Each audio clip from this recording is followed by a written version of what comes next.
Winston Churchill is remembered as one of the greatest leaders of the 20th century, but what if I told you his leadership was almost shattered by his own mistakes, doubts, and decisions that nearly led to Britain's downfall? Churchill's darkest hour wasn't just about standing up to Hitler. It was about moments of uncertainty, poor judgment, and personal struggle. You'll be shocked to learn what you didn't know about his leadership. Let's dive into the untold story behind his greatest challenges and mistakes. When we think of Winston Churchill, we picture a confident, almost invincible figure who led Britain through the storm of World War II. But what if that image is only part of the story? Behind those bold speeches and wartime triumphs, there were moments when even Churchill doubted himself, faced incredible setbacks, and made decisions that could have turned the tide of history in the wrong direction. Today we're peeling back the layers on Churchill's leadership struggles, the ones history often overlooks. Churchill became Prime Minister in May 1940, at a time when Britain seemed on the brink of collapse. France had fallen, and the Nazi forces were poised to invade.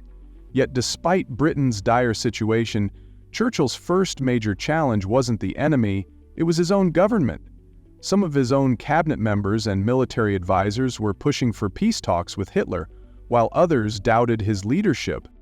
Imagine the pressure, leading a nation when most of the world thought Britain was on the verge of defeat. But Churchill wasn't going to back down. His speeches roused the nation, but inside, he was battling feelings of isolation and fear. In private, Churchill wondered if he was making the right decisions, and if it was too late for Britain to mount a successful defense. One of Churchill's defining moments came during the Dunkirk evacuation in 1940. With over 330,000 British and Allied troops trapped on the beaches of France, the situation looked hopeless. Churchill could have ordered a military confrontation or attempted a full retreat, but instead he made the controversial decision to evacuate the troops. Now this might sound like a win, but here's the twist.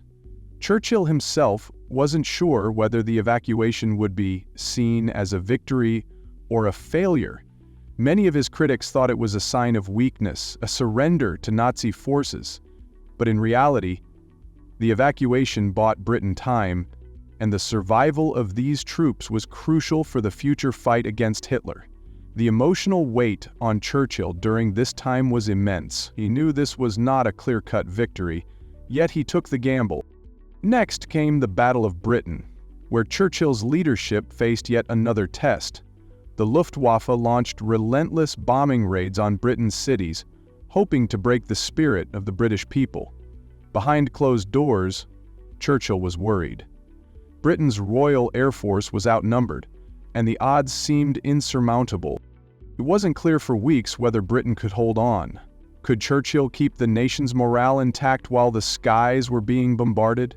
His iconic speeches painted a picture of triumph, but the reality was far more grim.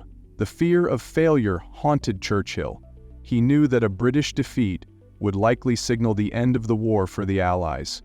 Yet, despite the pressure and growing doubts, Britain defied the odds. The RAF's victory over the Luftwaffe became a turning point in the war, and Churchill's rhetoric played a key part in rallying the nation. But even Churchill had his share of blunders. One of the most notorious failures of his career came during World War I, years before he became Prime Minister. As First Lord of the Admiralty, Churchill pushed for the ill-fated Gallipoli campaign, which ended in disaster. Thousands of Allied soldiers died, and the mission was a complete failure. For years after, Churchill was haunted by this mistake, and it cost him both political support and personal confidence. Yet when it came time for World War II, Churchill didn't let this failure define him. Instead, he learned from it, though it haunted him throughout his career. That's the thing about Churchill. His greatest strength was his ability to overcome failure, take responsibility, and keep moving forward. Leadership comes at a cost, and for Churchill, the personal toll was steep. It's easy to forget that behind the iconic speeches and leadership during WWII, he was often battling his own mental health struggles, including depression. He referred to it as his black dog and fought through it in the darkest moments of the war. Imagine carrying the weight of an entire nation's survival on your shoulders, dealing with the fear of defeat, making decisions that could cost lives, and doing it while facing your own emotional and psychological battles. What do you think? Was Churchill's leadership truly flawless, or was it shaped by his moments of doubt and failure? Let us know your thoughts in the comments below. And if you want to learn more about history's most fascinating leaders and the untold stories behind their decisions, don't forget to like, subscribe, and hit that notification bell. We've got more eye-opening stories coming your way.